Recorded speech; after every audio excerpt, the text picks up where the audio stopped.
ऐसे तो हमारे भारतवर्ष में राजाओं का इतिहास बहुत पुराना रहा। हमारे देश के राजाओं ने हमारे देश के लिए जो जंग लड़ी वो शायद उन आर्मी, नेवी, एयरफोर्स के जवानों से कहीं कम नहीं रही।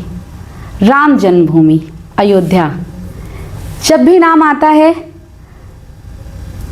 राजा रणविजय सिंह का नाम ज़रूर आता है, जिन्होंने मीर बाकी की सेना, जो कि बाबर का सेनापति था, कुशल सेनापति था, जिससे युद्ध करते हुए खुद वीर गति को प्राप्त हुए। तत्पश्चात उन्हीं के परिवार की एक महिला जिनका नाम जयराजी देवी कुंवरी था, 3 सालों तक 3000 महिलाओं को लेके छापामारी युद्ध पद्धति से राम जन्मभूमि की जमीन को सुरक्षित रखा और एक दिन वीर गति को प्राप्त हुई। शायद इसका जिक्र दरबार अकबरी में भी देखने को मिलता है। अकबर भी जयराजी देवी की इस मृत्यु को शहादत का दर्जा देता है। आइए मिलते हैं उसी वंश के एक ऐसे आने वाले शासक जिनको हम गंगा जमुनी तहजीब का एक मसीहा मानेंगे और आज के भी डेट में लोग मानते हैं, जिनके लिए कोई जाति धर्म नहीं है। उनके बारे में तो यहाँ तक कहा जाता है कि जब उन्होंने अपना राजनीतिक कैरियर शुरू किया तो शायद उनके विपक्ष में माइनॉरिटी के क्षेत्र से भी कोई माइनॉरिटी का नहीं उठा, क्योंकि वह जिस तरह से हिंदुओं को पसंद थे उसी तरह से मुस्लिम वर्ग और सभी जनजातियों को पसंद थे। तो आइए मिलते हैं जिन्हें हम प्रेम से संजय सिंह कहते हैं और जिनका नाम है कुंवर महेंद्र सिंह। नमस्कार भैया। नमस्कार। नमस्कार। नरेंद्र मोहन सिंह। नरेंद्र मोहन सिंह, हम उसको काट देंगे। आइए मिलते हैं जिन्हें हम प्रेम से तो संजय सिंह कहते हैं लेकिन उनका नाम है नरेंद्र मोहन सिंह। नमस्कार। मैं पूजा सिंह अपने टॉक शो विद पूजा सिंह में आपका तहे दिल से स्वागत करती हूं और मैं गौरवान्वित अपने आप को महसूस करती हूं कि मैं अपने देश के एक राजा के साथ आज यहाँ पे बैठी हुई हूँ। भैया पहले आप अपना परिचय हमारी जनता को दें। जी पूजा जी, मैं नरेंद्र मोहन सिंह और संजय सिंह और हंसवर राज परिवार अम्बेडकर नगर से हूँ और बसखारी विकास खंड का प्रमुख भी हूँ और हमारा विधानसभा क्षेत्र टांडा है।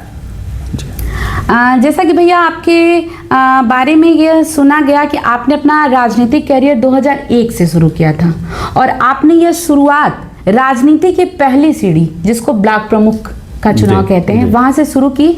तो इसमें आप कब कितनी आपको सफलता मिली और आप कितने दिन से इस क्षेत्र में कार्यरत रहे?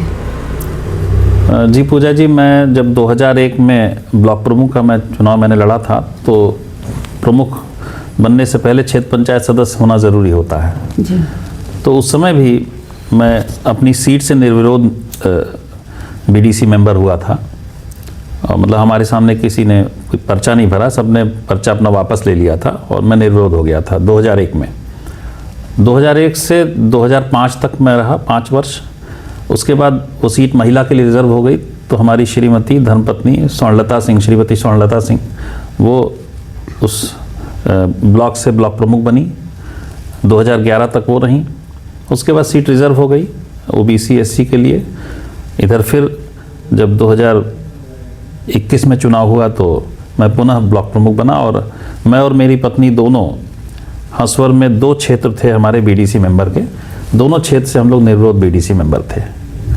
तो हमारे अगेंस्ट कोई लड़ा नहीं था और जिन 2 सीटों से हम थे वो लगभग 70% माइनॉरिटी बेल्ट है, वो दोनों सीट। हाँ, जिस तरह से आपने नाम बताया, आप बसखारी ब्लॉक जी, बसखारी ब्लॉक से आप ब्लॉक प्रमुख रहे हैं और विगत 3 बार से ये तीसरी बार है। तो वो मुझे तो जहाँ तक पता है 85% वहाँ पे माइनॉरिटी है। तो क्या कोई माइनॉरिटी का कभी आपके विपक्ष में नहीं खड़ा हुआ?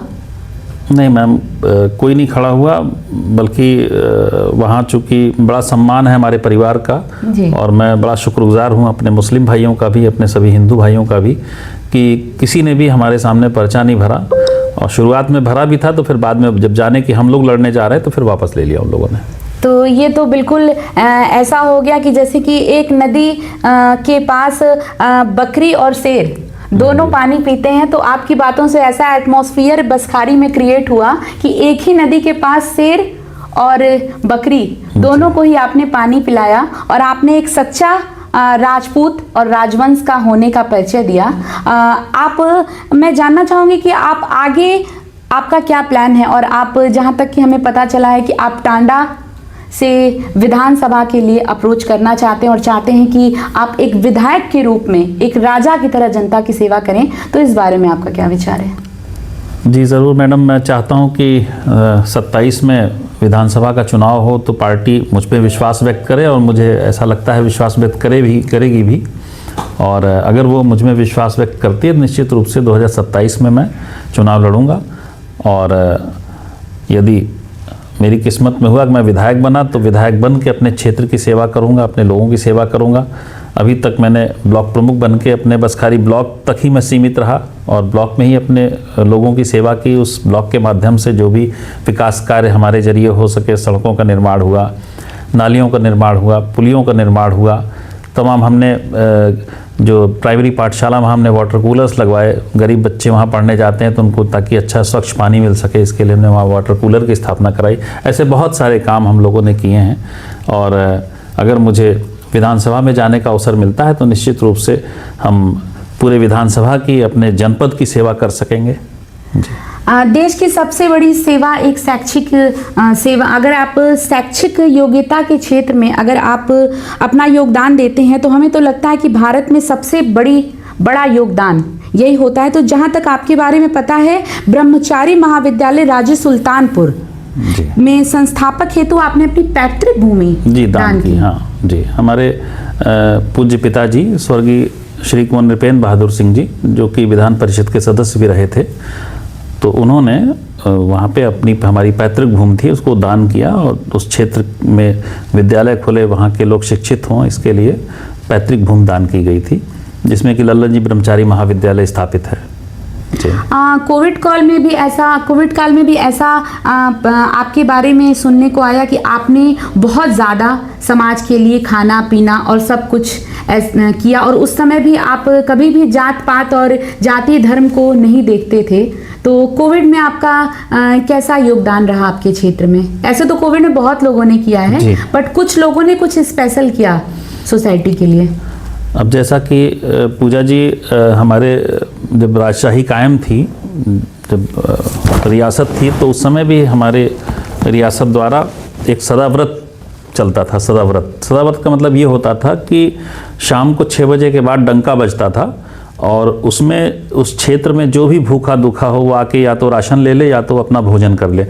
तो ऐसी पद्धति हमारे परिवार से पहले भी रही है, और कोविड काल में भी जब हमने देखा काफ़ी लोग परेशान थे, तो उनकी जितना मुझसे बन पड़ा दवाओं की व्यवस्था, भोजन की व्यवस्था, और जा के गांव में टहल के देख के लोगों को समझाना बुझाना, जो भी हम लोगों से बन पड़ा उस समय हम लोगों ने किया था, और बहुत बढ़ चढ़ के किया था जी। तो इस तरह से लोगों का सानिध्य आपको प्राप्त होता गया, और आज आप इस कॉन्फिडेंस से इस राजनीति में, हमें तो जैसे कहा जाता है कि प्याज का छिलका है, और ना ही कोई इसको जितना छिलेगा उतने ही समझ में नहीं आएगा, और नहीं छिलेगा तो फिर तो उसको बंद प्याज दिखेगी। उसके बाद भी आप इतने कॉन्फिडेंटल लेवल से आज राजनीति में आप अपने आप को इस विधायकी के स्तर तक देखना चाहते हैं और प्रमोट करना चाहते हैं, तो ये कॉन्फिडेंस आपको कहाँ से बिल्डअप हुआ? ये कॉन्फिडेंस हमारे पूज्य पिताजी स्वर्गीय श्री कुंवर नृपेंद्र बहादुर सिंह जी, जो कि 1974 में ब्लॉक प्रमुख रहे, बसखारी ब्लॉक के ही प्रमुख थे वो, और उसके बाद 72 में प्रमुख थे, फिर 74 में वो विधान परिषद के सदस्य हो गए थे, जिसमें कि उस समय ग्राम प्रधान विधान परिषद सदस्यों का चुनाव करते थे। तो उन्हीं के मार्गदर्शन में मैं हमेशा चला, और मैं उन्हीं के साथ ही रहता था ज़्यादातर। तो उन्हीं के द्वारा मुझे सारी शिक्षा दीक्षा, राजनीतिक जो भी मुझे राजनीतिक शिक्षा दीक्षा मिली उन्हीं के द्वारा मिली, और वो हमारे प्रेरणा स्रोत है। और हमेशा से उन्होंने मुझे मतलब मैं कहाँ रहूँ, कैसे रहूँ, क्या करूँ, किस दल में रहूँ, क्या सब उन्होंने मुझे गाइड किया, और मैं उन्हीं के पद चिन्हों पर चल के आज यहाँ तक पहुँचा हूँ, और भविष्य में भी जो कुछ मुझे मिलेगा उन्हीं के आशीर्वाद से मिलेगा। जब मध्यकालीन इतिहास के बाद हमारे देश में ये जो वंशानुगत किंग सिस्टम था, मतलब राजा होगा, फिर उसका लड़का राजा होगा या उसकी पत्नी राजमाता घोषित की जाएंगी, ये वंशानुगत चलता रहता था।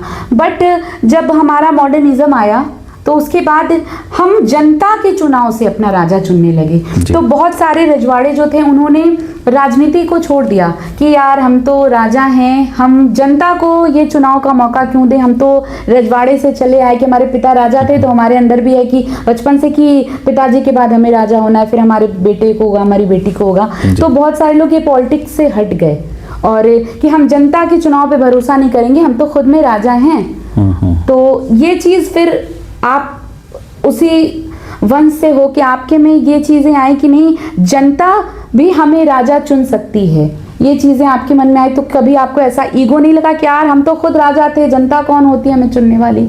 ऐसा कुछ आपके अंदर ऐसा ईगो नहीं आया? नहीं पूजा जी, कभी नहीं आया। और ना हमारे पिताजी हमारे थे, ना उन लोगों में था, ना हम में है। और हम लोगों ने कभी अपने आप को, हमारे पिताजी ने राजा माना ही नहीं। हमेशा हम लोग जनता के सेवक बन के रहे शुरू से ही। मतलब हंसवर के बारे में आप जब पता भी करेंगे तो आपको यही समाज में मिलेगा कि हंसवर राज परिवार के लोग बहुत डाउन टू अर्थ थे और हमेशा वो जनता के बीच में ही बने रहना चाहते थे। तो ये शुरू से ही हम लोगों का शुरू से रहा कि हम लोग पब्लिक के बीच में हमेशा से रहे और हमेशा हम लोगों ने जनता के सेवक के रूप में अपने आप को माना है। जैसे इधर पूर्वांचल की तरफ की राजनीति जहाँ तक देखी जाती है कि हम कास्ट सर्कुलेशन पे राजनीति करते हैं, मतलब जातिवाद पे ज़्यादा राजनीतियाँ होती हैं। तो आप जहाँ जिस क्षेत्र से हैं वहाँ तो आपकी जाति के लोग कम और अपोजिट जाति के लोग ज़्यादा हैं, फिर भी आप वहाँ पे निर्विरोध चुने जाते हैं और आने वाले समय में भी आपका कॉन्फिडेंटल लेवल मुझे देख के ऐसा लगता है कि आप निर्विरोध चुने जाएंगे। तो ये जो कास्ट सर्कुलेशन पे पूर्वांचल में राजनीति हो रही है और ये दिन प्रतिदिन बढ़ती जा रही है, और हमें तो लगता था कि जब हम 5G के ज़माने में आ गए तो ये राजनीति अब कम होगी, हम एजुकेशन लेवल पे राजनीति करेंगे, बट आज भी हम वर्ण व्यवस्था पे राजनीति कर रहे हैं और बहुत तगड़े में कर रहे हैं। तो इस पर आप क्या कहना चाहेंगे? अब जैसे जातिगत राजनीति तो मतलब प्रभु की कृपा है कि हमारे यहाँ छू भी नहीं गई है। मतलब आप ये समझें कि मतलब आपका क्षेत्र जो है, जहाँ टांडा, जहाँ से बहुत अछूता है, इससे वो अछूता है। बिल्कुल।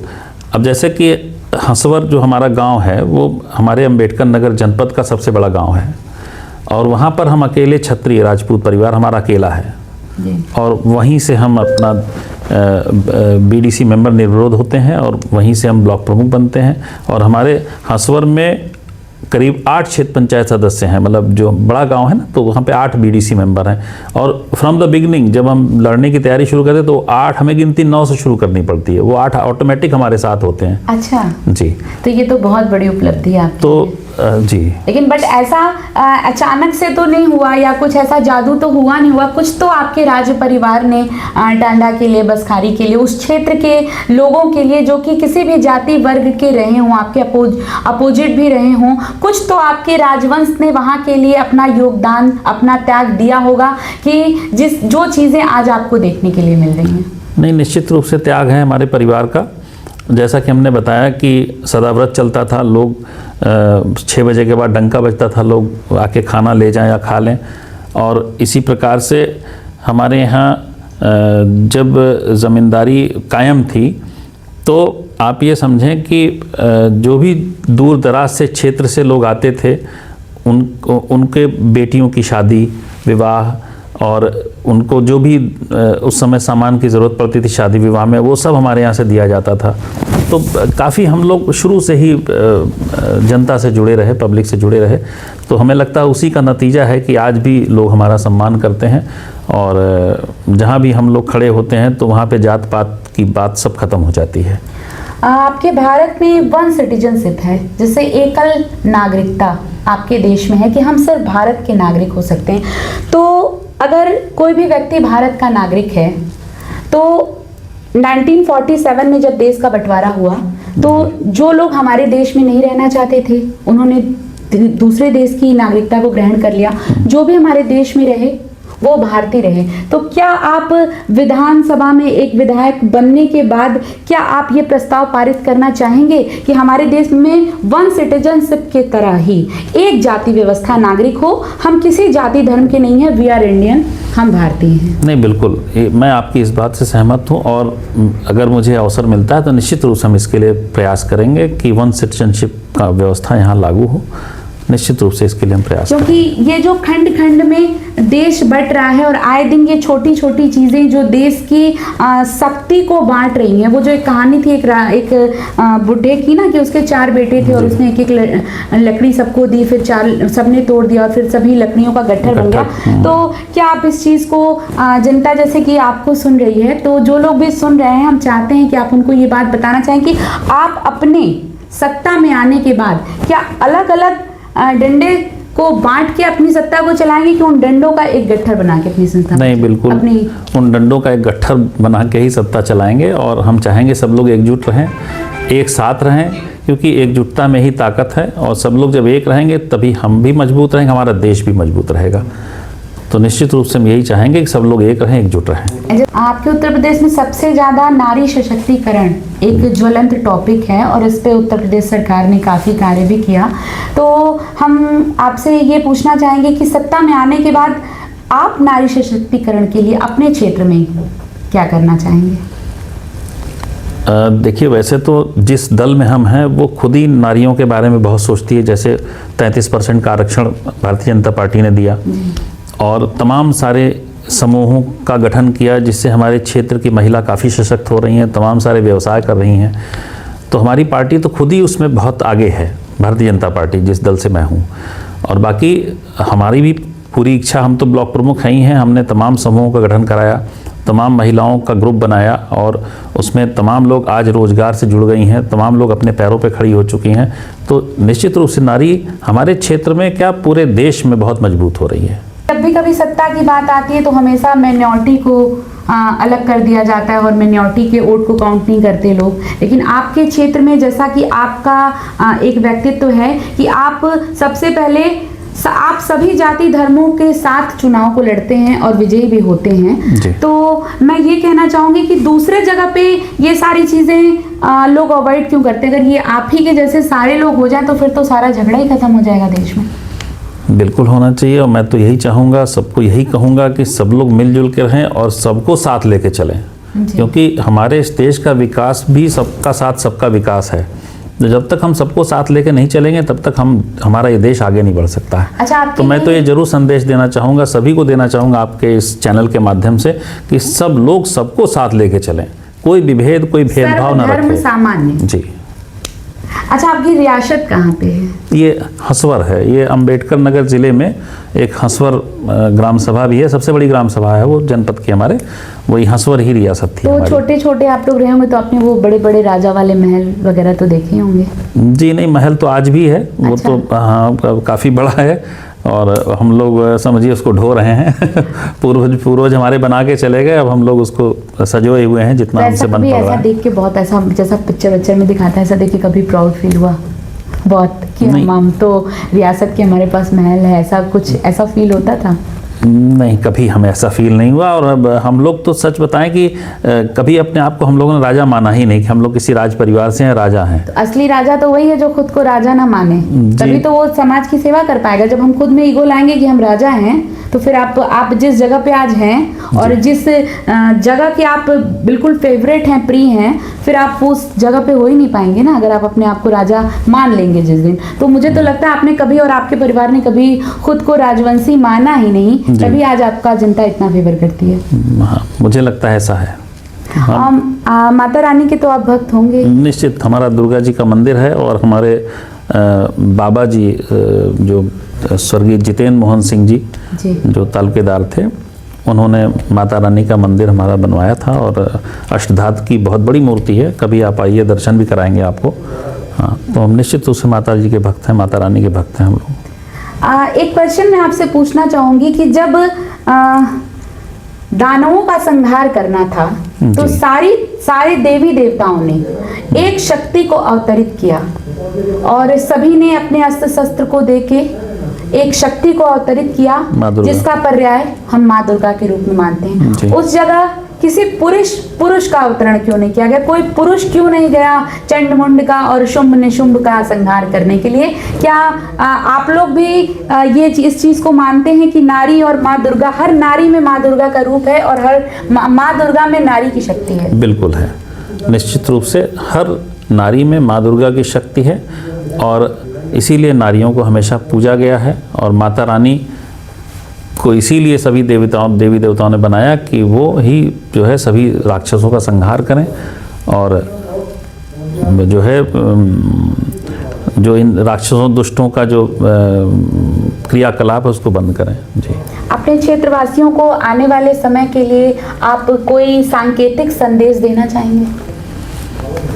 अपने क्षेत्रवासियों को हम यही संदेश देना चाहेंगे कि आपसी भेदभाव भुलाकर और सौहार्द कायम करें और सभी लोग एकजुट हों। एकजुटता में ही शक्ति है और सब लोग एक साथ होकर इस देश को आगे बढ़ाएं। हाँ, आपका मतलब जैसा कि आपका कहना है कि हमें देश को आगे बढ़ाना है, बाकी किसी कंट्रोवर्सी से हमारा कोई मतलब नहीं है। हमारा मेन पॉइंट ऑफ व्यू जो है वो इंडिया है। जी बिल्कुल। और भारत देश हमारा देश है, हमें उसे आगे बढ़ाना है निश्चित। तो ये जो छोटी छोटी बातों को लेके आए दिन लड़ाइयाँ देश में होती रहती हैं, इसके बारे में आप क्या कहना चाहेंगे? ये लड़ाइयाँ बंद होनी चाहिए और छोटी छोटी बातों पे जो लोग झगड़ा कर लेते हैं, मारपीट कर लेते हैं, उन लोगों को ऐसा नहीं करना चाहिए। क्योंकि किसी भी लड़ाई झगड़े में दुनिया भाई लड़ाई झगड़ा होगा, कोर्ट कचहरी होगा, थाना पुलिस होगा, तो उसमें इंसान परेशानी होगा। मौके पे ही उस समस्या का निवारण कर लेना चाहिए, हल कर लेना चाहिए। कोई भी समस्या हो उसको आपसी बैठ के एक दूसरे से बैठ के सामंजस्य बिठा के उस समस्या का निराकरण कर लेना चाहिए, उसको आगे नहीं बढ़ने देना चाहिए। अगर मैं भी माता रानी कृपा से आप विधायकी जीत जाते हैं तो क्या आप एक छोटी सी ऐसी कमेटी का गठन करेंगे कि आपके क्षेत्र की इस तरह की कोई भी समस्या पहले आपके पास आए, उसका निवारण अगर नहीं हो पा रहा है तो ही वो थाना कोतवाली तक जाए? तो कैसा ऐसा आपका कोई कुछ सोचना है? जी नहीं, भविष्य की बात छोड़ दें, आज भी हम लोग यही करते हैं। सबसे पहले हम अगर कोई भी समस्या हमारे पास आती है तो हम दोनों पक्षों को अपने पास बुलाते हैं और प्रयास यही करते हैं कि हमारे पास ही उस समस्या का निवारण हो जाए। हम थाने जाने ही नहीं देते जी। और हमारे क्षेत्र में आपको जान के आश्चर्य होगा कि बहुत कम समस्याएं थाने पर जाती हैं। जो मेरे पास आ गया वो तो फिर हमारे यहाँ ही उसका निवारण हो जाता है, वो थाने नहीं जाता है फिर। तो इसीलिए तो अपने क्षेत्र के फेवरेट है ना। इतना सारा कुछ करेंगे तो फिर सारी जनता, वो कुछ भी हो, सिख ईसाई हिंदू मुस्लिम, सब आप ही को पसंद करेंगे। तो आपने तो सबसे बड़ी राजनीति की हुई है अपने क्षेत्र में कि सारा भार जो शासन प्रशासन का है वो खुद अपने ऊपर ले लिया है, लोगों का निर्वहन अपने ऊपर ले लिया है। तो ये तो सबसे बड़ी पॉलिटिक्स है। जी नहीं, क्या आप मानते हैं कि आप पॉलिटिक्स कर रहे हैं अपने क्षेत्र? नहीं, हम राजनीति पॉलिटिक्स बिल्कुल नहीं कर रहे हैं, हम जनसेवा कर रहे हैं। अच्छा, ये जनसेवा तो सबसे बड़ी पॉलिटिक्स होती है। बस जनता की सेवा कर रहे हैं नेता वही है जो जनसेवा कर रहे हैं। और जनता की सेवा कर रहे हैं और जनता की जो भी समस्या है उसका दिल से, हृदय की गहराइयों से निराकरण करते हैं। कोई इसमें राजनीति, कोई पॉलिटिक्स कुछ नहीं है। बहुत अच्छा लगा आपका हमारे टॉक शो में आना और हम कोशिश करेंगे कि हम आपके इस पॉडकास्ट का सीजन 2 भी ले आएं और बहुत सारी बातें आपकी रियासत के बारे में और आपके राजपूत राजाओं के बारे में जो अधूरी रह गई हैं उसको हम जनता तक पहुंचाएं। इसके लिए बहुत बहुत धन्यवाद। जय माता दी। जय माता।